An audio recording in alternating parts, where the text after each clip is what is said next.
எதை வாங்கினாலும் பெருகக்கூடியது இந்த ஆடி 18. அதனால உங்களுக்குன்னு எது வேணா வாங்கலாம். தங்கம் வாங்கலாம், வெள்ளி வாங்கலாம், பட்டு வாங்கலாம், எது வேணாலும் நீங்க வாங்கலாம்.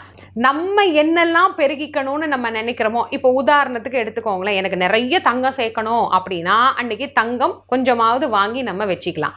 இல்லைங்க நான் நல்லா படிப்பேங்க, எனக்கு படிப்பு பற்றி நிறைய விஷயம் தேவை அப்படின்னா ஒரு புத்தகம் வாங்கிங்க. நிறைய எழுதுவேங்க, எனக்கு ஒரு எழுத்தாளன் ஆகணும்னு ஆசை இருக்குதா, ஒரு பேனா வாங்குங்க.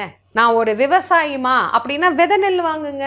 உங்களுக்கு என்ன தேவையோ, எது நம் வாழ்க்கை வளமாக்குகிறதோ அந்த நாள்ல அதை வாங்குங்க. சாதாரணமா அனைவரும் வாங்க வேண்டிய இன்னொரு எளிமையான பொருள் என்னன்னா மஞ்சப்பொடி, உப்பு. இது வாங்கினாலே சகல செல்வங்களும் நம்ம வீட்டுக்கு வரும். அதை வாங்கி அன்னைக்கு நம்ம நைவேத்தியம் பண்றோம்ல சாமிக்கு, அப்ப அதோட சேர்த்து வச்சுட்டீங்கன்னாலே போதும், அஷ்டலட்சுமிகளும் நம்முடைய வீட்டில் வாசம் செய்வாங்க.